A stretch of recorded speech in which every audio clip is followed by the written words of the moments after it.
ಎಲ್ರಿಗೂ ನಮಸ್ಕಾರ. Welcome to the ಹರ್ಷವ್ಯೂ ಚಾನಲ್ಗೆ ಎಲ್ರಿಗೂ ಸ್ವಾಗತ ಸುಸ್ವಾಗತ. ಇವತ್ತು ಕೆಲವೊಂದು ಸ್ಟಾಕ್ಸ್ ಬಗ್ಗೆ ಮಾತಾಡ್ತೀವಿ. ಅದು ಕೆಲವೊಂದು ಸ್ವಿಂಗಿಗೆ ನಮಗೆ ಕೆಲವು ಆಪರ್ಚುನಿಟಿ ಸಿಕ್ಕಿದೆ. ಇಲ್ಲಿ ನಾವು ಯಾವುದೇ ರೀತಿ ಇಂಡಿಕೇಟರ್ ಯೂಸ್ ಮಾಡ್ತೇವೆ, ಓನ್ಲಿ ಪ್ರೈಸ್ ಆ್ಯಕ್ಷನ್ ಮಾತ್ರ ಯೂಸ್ ಮಾಡಿಕೊಂಡು ನಾವು ಕೆಲವು ಸ್ಟಾಕ್ಸ್ನ ಐಡೆಂಟಿಫಿಕೇಷನ್ ಮಾಡಿದ್ದೀವಿ. ಓಕೆ, ಇವಾಗ ನೀವು ಇಲ್ಲಿ ನೋಡ್ಬೋದು ಟಾಟಾ ಸ್ಟೀಲ್ ನಾವು ಫಸ್ಟು ಒಂದು 28ನೇ ತಾರೀಕಿಗೆ ಸ್ವಿಂಗ್ ಟ್ರೇಡಿಂಗಿಗೆ ಆಲ್ರೆಡಿ ನಾನು ಒಂದು ಹೇಳಿದ್ದೆ. ಓಕೆ, ಇಲ್ಲಿ ನೋಡ್ಬೋದು ಸ್ವಿಂಗ್ ಟ್ರೇಡಿಂಗ್ ಯಾವಾಗಲೂ 1ರಿಂದ 5 ದಿನವರೆಗೂ ನಾವು ಟ್ರೇಡ್ ತೊಗೋಬೋದು. ಇಲ್ಲಾಂತಂದರೆ 1:2 ಇಲ್ಲಾಂದರೆ 1:3 ನಮ್ಮ ಪ್ರಾಫಿಟ್ ಬಂದಾಗ ನಾವು ಪ್ರಾಫಿಟ್ ಬುಕ್ ಮಾಡಿಕೊಂಡು ಬರ್ಬೋದು. ಓಕೆ, ಇಲ್ಲಿ ನಮಗೆ ಒಳ್ಳೆ ಮೂಮೆಂಟ್ ಸಿಕ್ಕಿದೆ. ಈ ವಿಡಿಯೋ ಇದನ್ನು ಬಂದುಬಿಟ್ಟು ನಾನು ಆಲ್ರೆಡಿ ನನ್ನ ಯೂಟ್ಯೂಬ್ ಚಾನಲಲ್ಲಿ ಬಂದುಬಿಟ್ಟು 28ನೇ ತಾರೀಕು ಮತ್ತು 29ಕ್ಕೆ ನಾನು ಎರಡು ಸ್ವಿಂಗ್ ಟ್ರೇಡಿಂಗ್ ಇರೋ ಕೆಲವೊಂದು ಸ್ಟಾಕ್ಸ್ ಬಗ್ಗೆ ನಿಮಗೆ ಹೇಳಿದ್ದೆ, ರೈಟ್? ಅಲ್ಲಿ ನೋಡಿದವರು ನೋಡಿ. ಅದಲ್ಲದೆ ಈ ರೀತಿ ಪ್ರೈಸ್ ಆ್ಯಕ್ಷನ್ನ ನೀವು ಕಲಿಬೇಕಂತಂದರೆ ಒನ್ಲಿ ಇಂಡಿಕೇಟರ್ ಯಾವುದೇ ಯೂಸ್ ಮಾಡಿದೆ ಪ್ರೈಸ್ ಆ್ಯಕ್ಷನ್ ಕಲಿಬೇಕಂತಂದರೆ HarshallViews.in ಅಂತ ವೆಬ್ಸೈಟಲ್ಲಿ ನೀವು ಇಲ್ಲಿ ಬಂದರೆ ಇವಾಗ ಹೇಳೋ ಕೆಲವೊಂದು ಸ್ಟಾಕ್ಸ್ ಬಂದ್ಬಿಟ್ಟು ಆ್ಯಸ್ ಪರ್ ದ ಈ ಪ್ರೈಸ್ ಆ್ಯಕ್ಷನ್ ಯೂಸ್ ಮಾಡಿಕೊಂಡು ನಾನು ಸೆಲೆಕ್ಟ್ ಮಾಡಿರೋ stocks. Okay, equity swing trading course ಇದು 499 ರೂಪಾಯಿಗೆ ನಿಮಗೆ 3 ತಿಂಗಳು ವ್ಯಾಲಿಡಿಟಿ ಇರುತ್ತೆ. ಇಲ್ಲ ನಾನು ಪೂರ್ತಿ ಮೂಮೆಂಟಿಂಗ್ ಟ್ರೇಡಿಂಗು ಮತ್ತು ಶಾರ್ಟ್ ಟರ್ಮ್ ಇನ್ವೆಸ್ಟ್ಮೆಂಟು ಮತ್ತು ಸ್ವಿಂಗ್ ಟ್ರೇಡಿಂಗ್ ಎಲ್ಲನೂ ಕಲಿಬೇಕಂತಂದರೆ 899 ರೂಪಾಯಿ 3 ತಿಂಗಳು ವ್ಯಾಲಿಡಿಟಿ ಇರುತ್ತೆ. ಓಕೆ, ಇವಾಗ ಬನ್ನಿ ಕೆಲವೊಂದು ಸ್ಟಾಕ್ಸ್ ಬಗ್ಗೆ ನಾವು ಮಾತಾಡೋಣ. ಮೊದಲು ರಿಯಾಲಿಟಿ ಜೊತೆಗೆ ರಿಯಾಲಿಟಿ ನಿಮ್ಗೆ ಹೇಳ್ಬಿಡ್ತೀನಿ. ರಿಯಾಲಿಟಿ ಏನು, ನಾವು ಇವಾಗ ಟಾಟಾ ಸ್ಟೀಲು ಲಾಸ್ಟ್ 28ನೇ ತಾರೀಕು ಹೇಳಿದ್ವಿ. ಇದು ಈ ರೀತಿಯೂ ನಮ್ಮ ಫೇವರಾಗೂ ಹೋಗ್ಬೋದು, ಇಲ್ಲಾಂತಂದರೆ ಕೆಳಗಡೆ ಬಂದು ಸ್ಟಾಪ್ ಲಾಸು ಹಿಟ್ ಆಗ್ಬೋದು. ಇದು ರಿಯಾಲಿಟಿ. ಇವಾಗ ಸೆಬಿಯವ್ರು ಏನಕ್ಕೆ ನಮಗೆ ಸಿಕ್ಕಾಪಟ್ಟೆ ರಿಸ್ಟ್ರಿಕ್ಷನ್ ಮಾಡಿದ್ದಾರೆ ಅಂತಂದರೆ, ಇವಾಗ ನಾವು ಸ್ಟಾಕ್ಸ್ನ ಇಲ್ಲಿ ನಿಮಗೆ ಹೇಳುವಾಗ ಏನು ಮಾಡ್ತಾರೆ ಕೆಲವೊಂದು, ಅಂದರೆ ಇವಾಗ ನನ್ನಲ್ಲಿ ಸಬ್ಸ್ಕ್ರೈಬರ್ ತುಂಬ ಜನ ಇಲ್ಲ, ಆ ಕಾರಣಕ್ಕೋಸ್ಕರ ನನಗೆ ಯಾವುದು ತೊಂದರೆ ಇಲ್ಲ. ಬಟ್ ಇನ್ನು ತುಂಬ ಅತಿ ಹೆಚ್ಚು ಸಬ್ಸ್ಕ್ರೈಬರ್ ಇರೋರು ಏನು ಮಾಡ್ತಾರೆ ಅಂತಂದರೆ, ಅವ್ರು ಬ್ಲೈಂಡಾಗಿ ಅವ್ರನ್ನ ನಂಬಿ ಏನು ಮಾಡಿಬಿಡ್ತಾರೆ, ಈ ಜಾಗದಲ್ಲಿ ತೊಗೊಂಡ್ಬಿಡ್ತಾರೆ. ಓಕೆ, ಇದು ರಿಯಾಲಿಟಿ ಏನು, ಇಲ್ಲಿಂದ ಕೆಳಗಡೆನೂ ಹೋಗ್ಬೋದು, ಇಲ್ಲಂತಂದರೆ ಸೈಡ್ ವೇಸು ಹೋಗ್ಬೋದು, ಇಲ್ಲಿಂದ ಮೇಲೆ ಆ್ಯಸ್ ಪರ್ ದ ನಮ್ಮ ಫೇವರಾಗೂ ಹೋಗ್ಬೋದು. ಇಲ್ಲಿ ನಾವು ನಮ್ಮ ರಿಸ್ಕ್ ಮೇಲೆ ನಾವು ಪೊಸಿಷನ್ ಸೈಜಿಂಗ್ ಎಲ್ಲ ತೊಗೊಂಡಿರ್ತೀವಿ, ಅದು ಕೆಲವರಿಗೆ ನೋಡೋರಿಗೆ ಗೊತ್ತಿರಲ್ಲ. ಆ ಕಾರಣಕ್ಕೋಸ್ಕರ ಸೆಬಿ ಅವರು ಏನು ಮಾಡಿದ್ದಾರೆ, ಇವಾಗ ಬಂದುಬಿಟ್ಟು ತುಂಬ ರಿಸ್ಟ್ರಿಕ್ಷನ್ ಮಾಡಿದ್ದಾರೆ. ಬನ್ನಿ ಇವಾಗ ಫಸ್ಟು ಸ್ಟಾಕು ನಾವು ಟಾಟಾ ಸ್ಟೀಲ್ ನೋಡಬೇಕು. ಟಾಟಾ ಸ್ಟೀಲು ನಮಗೆ ಸ್ವಿಂಗ್ ಟ್ರೇಡಿಂಗಿಗೆ ಒಳ್ಳೆ ಆಪರ್ಚುನಿಟಿ ಸಿಕ್ಕಿದೆ. ಇಲ್ಲಿಂದ ಮೇಲೆ ಹೋಗೋ ಚಾನ್ಸಸ್ ಇದೆ. ಬಟ್ ಇವಾಗ ಪ್ರೈಸ್ ಆ್ಯಕ್ಷನ್ನಲ್ಲಿ ನಾವು ನೋಡಬೇಕಂತಂದರೆ ಮಾರ್ಕೆಟ್ ಕಂಡೀಷನ್ ಸ್ವಲ್ಪ ನೋಡಬೇಕಾಗುತ್ತೆ.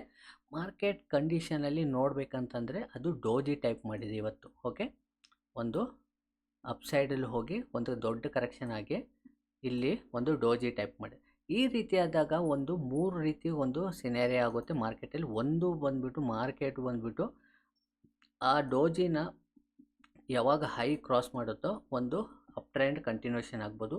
ಇಲ್ಲ ಅಂತಂದರೆ ಅದು ಒಂದು 2-3 ದಿನ ಸೈಡ್ ವೇಸ್ ಥರ ಇಲ್ಲಿ ಕೆಳಗಡೆ ಈ ಥರ ಹೋಗಿ ಇದ್ರ ಕೆಳಗಡೆ ಹೋಗಲ್ಲ. ಓಕೆ, ಈ ರೀತಿ ಹೋಗಿ ಅದಾದಮೇಲೆ ಮೇಲ್ಗಡೆ ಹೋಗೋ ಚಾನ್ಸಸ್ ಇರುತ್ತೆ. ಓಕೆ, ಇಲ್ಲ ಅಂತಂದರೆ ಸೈಡ್ ವೇಸ್ ಹೋಗೋ ಚಾನ್ಸಸ್ ಕೂಡ ಇರುತ್ತೆ. ಆ ಕಾರಣಕ್ಕೋಸ್ಕರ ಇವಾಗ ನಾವು ಸೆಲೆಕ್ಟ್ ಮಾಡಿರೋ ಸ್ಟಾಕ್ಸು ಒಂದು ದೊಡ್ಡ ಮೂಮೆಂಟು ಸಿಗ್ಬೋದು ಮತ್ತು ಅಪ್ ಟ್ರೆಂಡಿಗೆ, ಇಲ್ಲಾಂತಂದರೆ ಸೈಡ್ ವೇಸಲ್ಲಿ ಹೋಗೋ ಚಾನ್ಸಸ್ಸು ಇರುತ್ತೆ. ಓಕೆ, ಇದೇ ಪ್ರೈಸ್ ಆ್ಯಕ್ಷನ್ ತಿಳ್ಕೋಬೇಕು ಮತ್ತು ಆ್ಯಸ್ ಪರ್ ದ ನಮ್ಮ ರೂಲ್ನ ನಾವು ಫಾಲೋ ಮಾಡ್ತೀವಿ. ಓಕೆ, ಆ ಕಾರಣಕ್ಕೋಸ್ಕರ ಇವತ್ತು ನಾವು ಫಸ್ಟು ಸ್ಟಾಕ್ ಬಂದುಬಿಟ್ಟು ಟಾಟಾ ಸ್ಟೀಲು ಬಂದುಬಿಟ್ಟು ನಮಗೆ ಒಂದು ಸ್ವಿಂಗ್ ಟ್ರೇಡಿಂಗಿಗೆ ಒಂದು ಆಪರ್ಚುನಿಟಿ ಸಿಕ್ಕಿದೆ.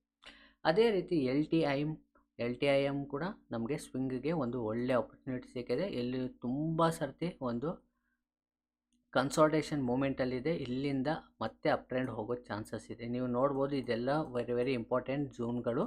ಇಲ್ಲಿಂದ ಏನಾಗುತ್ತೆ ಪ್ರೈಸು ಮೇಲ್ಗಡೆ ಹೋಗೋ ಮತ್ತು ಸ್ವಿಂಗಿಗೆ ನಮಗೆ ಆಪರ್ಚುನಿಟಿ ಸಿಗೋ ಥರ ಇದೆ LTIM ಅಲ್ಲಿ. ಓಕೆ, ಮತ್ತು ನೆಕ್ಸ್ಟು ಸ್ಟಾಕ್ ಬಂದುಬಿಟ್ಟು ಟ್ರೆಂಟ್ ನೀವು ನೋಡ್ಬೋದು ಸಿಕ್ಕಾಪಟ್ಟೆ ಒಂದು ಕರೆಕ್ಷನ್ಸ್. ಓಕೆ, ಕರೆಕ್ಷನ್ಸ್ ದೊಡ್ಡ ಒಂದು ಕೆಳಗಡೆ ಬಂದು ಅದಾದಮೇಲೆ ಕರೆಕ್ಷನ್ ಆಗಿ ಮತ್ತೆ ದೊಡ್ಡ ಫಾಲ್ ಆಗಿ ಮತ್ತೆ ಒಂದು ಕರೆಕ್ಷನ್ ಆಗಿ ಮತ್ತೆ ಫಾಲ್ ಆಗಿ ಇವಾಗ ನಮಗೆ ಇಲ್ಲೊಂದು ಸ್ವಿಂಗ್ ಟ್ರೇಡಿಂಗಿಗೆ ಆಪರ್ಚುನಿಟಿ ಸಿಕ್ಕಿದೆ. ಓಕೆ, ಈ ರೀತಿ ಆದಾಗ ಏನು ಗೊತ್ತಾ, ಇದು ಒಂದು ಕಾಂಟ್ರಾ ಟ್ರೇಡ್ ಥರ ಆಗುತ್ತೆ. ಕಾಂಟ್ರಾ ಟ್ರೇಡ್ ಅಂತಂದರೆ ಮಾರ್ಕೆಟ್ ಕೆಳಗಡೆ ಬಿದ್ದಿರುತ್ತೆ, ನಾವು ಮೇಲ್ಗಡೆ ಅಪೋಸಿಟ್ ಡೈರೆಕ್ಷನಲ್ಲಿ ನಾವು ಟ್ರೇಡ್ ತೊಗೊಳ್ಳಿ, ಇದನ್ನ ಕಾಂಟ್ರಾ ಟ್ರೇಡ್ ಅಂತ ಹೇಳ್ತೀವಿ. ಇಲ್ಲಿ ಈ ರೀತಿ ಕಾಂಟ್ರಾ ಟ್ರೇಡಲ್ಲಿ ನಮಗೆ ಇವತ್ತು ಸಿಕ್ಕಿರೋದು ಟ್ರೆಂಟು. ಈ ರೀತಿ ಕೌಂಟರ್ ಟ್ರೇಡ್ ಏನಾಗುತ್ತೆ ಅಂದರೆ ವಿ ಶೇಪಲ್ಲಿ ಒಂದೊಂದು ಸರ್ತಿ ಮೇಲ್ಗಡೆ ಹೋಗೋ ಚಾನ್ಸಸ್ ಇರುತ್ತೆ. ಇಲ್ಲ ಅಂತಂದರೆ ನಮ್ಮ ಸ್ಟಾಪ್ ಲಾಸ್ ಹಿಟ್ಟು ಆಗ್ಬೋದು, ಇಲ್ಲಂತಂದರೆ ಕೆಲವು ಸರ್ತಿ ಸೈಡ್ ವೇಸು ಹೋಗಿ ಅದಾದಮೇಲೆ ಮೇಲ್ಗಡೆ ಆದರೂ ಹೋಗ್ಬೋದು, ಇಲ್ಲ ಕೆಳಗಡೆನೂ ಹೋಗ್ಬೋದು. ಬಟ್ ನಮಗೆ ಆಸ್ ಪರ್ ದ ನಮ್ಮ ಪ್ರೈಸ್ ಆ್ಯಕ್ಷನ್ ಪ್ರಕಾರ ಏನಾಗಿದೆ, ಇಲ್ಲಿ ಬಂದುಬಿಟ್ಟು ಟ್ರೆಂಡು ನಮಗೆ ಆಪರ್ಚುನಿಟಿ ಸಿಗಿದೆ ಸ್ವಿಂಗ್ ಟ್ರೇಡಿಂಗ್ಗೋಸ್ಕರ. ಅದೇ ರೀತಿ ನೆಕ್ಸ್ಟು ನೋಡ್ಬೋದು ನೌಕರಿ ನಿಮಗೆ ಆಲ್ರೆಡಿ ಒಂದು ಸರ್ತಿ ನಾನು ಹೇಳಿದ್ದೆ. ನೌಕರಿ ನಿಮಗೆ 28ನೇ ತಾರೀಕು ನಿಮಗೆ ಹೇಳಿದ್ದೆ, ರೈಟ್? ನೌಕರಿ ನೀವು ಯಾರಾದರೂ ನೋಡ್ದಿರೋರು ಇಲ್ಲಿ ನೋಡಿದ್ರೆ ನಿಮ್ಗೆ ಗೊತ್ತಾಗುತ್ತೆ ನೌಕರಿ. ಓಕೆ, 28ನೇ ತಾರೀಕು ಈ intraday trading and swing trading stocks in Kannada ಅಂತಿದೆಯಲ್ಲ, ಇಲ್ಲಿ ನಾನು ನಿಮಗೆ ಹೇಳಿದ್ದೀನಿ. ನೀವು ನೌಕರಿ ನಮಗೆ ಇಲ್ಲಿ ಸಿಕ್ಕಿತ್ತು ಇದೇ ರೀತಿ ಸ್ವಿಂಗ್ ಟ್ರೇಡಿಂಗಿಗೆ. ಮತ್ತೆ ನಮಗೆ ಪುನಃ ಇಲ್ಲೊಂದು ಸಿಕ್ಕಿದೆ ಇವತ್ತು 12ನೇ ತಾರೀಕು ಫೆಬ್ರವರಿ. ಓಕೆ, ಇಲ್ಲೂ ಕೂಡ ನೋಡಿ, ಇದು ಇವಾಗ ನಮ್ಮ ಫೇವರ್ ಆಗಿ ಹೋಗಿ ಒಳ್ಳೆ ಪ್ರಾಫಿಟ್ ಕೊಟ್ಟಿದೆ. ಬಟ್ ಇದೇ ರೀತಿ ನಮಗೆ ಪ್ರಾಫಿಟ್ ಕೊಡುತ್ತಾ ಗ್ಯಾರಂಟಿ ಹೇಳ್ಬೋದಾ? ಇಲ್ಲ, ಗ್ಯಾರಂಟಿ ಮಾರ್ಕೆಟಲ್ಲಿ ಯಾರೂ ಹೇಳೋಕ್ಕಾಗಲ್ಲ. ಇಲ್ಲಿಂದ ಕೆಳಗಡೆ ಬಂದು ನಮ್ಮ ಸ್ಟಾಪ್ ಲಾಸು ಹಿಟ್ಟಾಗ್ಬೋದು. ಆ ಕಾರಣಕ್ಕೋಸ್ಕರ ನಮ್ಮ ಪೊಸಿಷನ್ ಸೈಜು ಹೇಗೆ ಕರೆಕ್ಟಾಗಿ ತೊಗೋಬೇಕು, ನಮ್ಮ ರಿಸ್ಕ್ ಪ್ರಕಾರ ಹೇಗೆ ತೊಗೋಬೇಕಂತ ನೋಡಿಕೊಂಡು ನಾವು ತೊಗೋಬೇಕಾಗುತ್ತೆ. ಇಲ್ಲಿ ನೀವು ತೊಗೊಳ್ಳಿ ಅಂತ ನಾನು ಹೇಳ್ತಾ ಇಲ್ಲ. ಈ ಪ್ರೈಸ್ ಆ್ಯಕ್ಷನಲ್ಲಿ ನೀವು ಕಲಿತು ನೀವೇ ನಿಮ್ಮ ಸ್ಟಾಕ್ನ ನೀವೇ ಐಡೆಂಟಿಫಿಕೇಷನ್ ಮಾಡೋಕ್ಕೋಸ್ಕರನೇ ಈ ವಿಡಿಯೋ ಮಾಡ್ತಾ ಇರೋದು. ನೀವು ಈ ಕೋರ್ಸ್ ಮಾಡಿದ್ರೆ ನಾನು ಗ್ಯಾರಂಟಿ ನಾನು ನಿಮ್ಗೆ ಸ್ಟಾಕ್ ಮಾರ್ಕೆಟಲ್ಲಿ ಗ್ಯಾರಂಟಿ ಹೇಳೋಕ್ಕಾಗಲ್ಲ, ರೈಟ್? ಇಲ್ಲಿ ಮೇಲೆ ಹೋಗುತ್ತೆ, ಇಲ್ಲಿ ಕೆಳಗಡೆ ಹೋಗುತ್ತೆ, ಗ್ಯಾರಂಟಿ ಹೇಳೋಕ್ಕಾಗಲ್ಲ. ಬಟ್ ಇಲ್ಲಿ ನಿಮಗೆ ಒಂದು ಗ್ಯಾರಂಟಿ ಕೊಡ್ತೀನಿ. ಈ ಕೋರ್ಸ್ ಮಾಡಿದವರು ನೀವು ಈ ಸ್ಟಾಕು ಮೇಲೆ ಹೋಗುತ್ತಾ ಕೆಳಗಡೆ ಹೋಗುತ್ತಾ, ಈ ಸ್ಟಾಕಲ್ಲಿ ಇವಾಗ ಇನ್ವೆಸ್ಟ್ ಮಾಡಬೇಕಾ ಮಾಡಬಾರ್ದಾ ಅಂತ ಈ ಪ್ರಶ್ನೆನ ನೀವು ಯಾರನ್ನೂ ಕೇಳಲ್ಲ. ನಿಮ್ಮ ಸ್ಟಾಕ್ನ ನೀವೇ ಸೆಲೆಕ್ಟ್ ಮಾಡ್ಕೊಳ್ತೀರಾ, ನೀವೇ ಐಡೆಂಟಿಫಿಕೇಷನ್ ಮಾಡ್ಕೊಳ್ತೀರಾ, ಯಾವುದೇ ಇಂಡಿಕೇಟರ್ ಯೂಸ್ ಮಾಡದೆ ಓನ್ಲಿ ಪ್ರೈಸ್ ಆ್ಯಕ್ಷನ್ ಮುಖಾಂತರ. ಓಕೆ, ಇದರಾದಮೇಲೆ ಕೊನೆಯ ಸ್ಟಾಕು ಬಂದುಬಿಟ್ಟು ವೇದಾಂತನೂ ಕೂಡ ಒಂದು ಒಳ್ಳೆ ಪ್ರೈಸ್ ಆ್ಯಕ್ಷನ್ ಝೋನಲ್ಲಿರೋದ್ರಿಂದ ಒಂದು ಮೇಲ್ಗಡೆ ಹೋಗೋ ಚಾನ್ಸಸ್ ಇದೆ ಸ್ವಿಂಗ್ ಟ್ರೇಡಿಂಗ್ಗೋಸ್ಕರ. ಇವತ್ತು ನಾನು ಹೇಳಿರೋ ಸ್ಟಾಕ್ಸ್ ಎಲ್ಲ ಕಂಪ್ಲೀಟಾಗಿ ನೀವು ಒಂದು ರೆಫರೆನ್ಸಿಗೆ ಮಾತ್ರ ತೊಗೊಳ್ಳಿ, ಯಾವುದೇ ಕಾರಣಕ್ಕೂ ಇನ್ವೆಸ್ಟ್ ಮಾಡಬಾರ್ದು. ನಾನಲ್ಲ, ಇನ್ನು ಯಾರೇ ಹೇಳಿದ್ರು ಕೂಡ ನೀವು ಸ್ಟಾಕಲ್ಲಿ ಇನ್ವೆಸ್ಟ್ ಮಾಡಬಾರ್ದು. ಕಾರಣ ಏನಂದರೆ ನಮ್ಮ ಮೈಂಡ್ಸೆಟ್ ಬೇರೆ ಇರುತ್ತೆ, ರೂಲ್ಸ್ ಬೇರೆ ಇರುತ್ತೆ, ರೆಗ್ಯುಲೇಷನ್ಸ್ ಬೇರೆ ಇರುತ್ತೆ. ನಾವು ಮೇಲ್ಗಡೆ ಹೋದಾಗ ಕೆಲವು ಸರ್ತಿ ಎಲ್ಲಿ ಪ್ರಾಫಿಟ್ ಬುಕ್ ಮಾಡಬೇಕಂತ ನಮ್ಗೆ ಗೊತ್ತಿರುತ್ತೆ, ನಿಮ್ಗಳಿಗೆ ಗೊತ್ತಿರಲ್ಲ. ಓಕೆ, ನಮಗೆ ಇಲ್ಲಿ ಈ ರೀತಿ ಬಂದಾಗ ಏನು ಮಾಡಬೇಕು, ಸೈಡ್ ವೇಸ್ ಹೋದಾಗ ಏನು ಮಾಡಬೇಕು ಅಂತ ನಮ್ಗೆ ಗೊತ್ತಿರುತ್ತೆ. ಆ ಕಾರಣಕ್ಕೋಸ್ಕರ ಯಾವುದೇ ಕಾರಣಕ್ಕೂ ನೀವು ಇನ್ವೆಸ್ಟ್ ಮಾಡಬೇಡಿ. ಇದು ಒಂದು ರೆಫರೆನ್ಸಿಗೆ ತೊಗೊಳ್ಳಿ.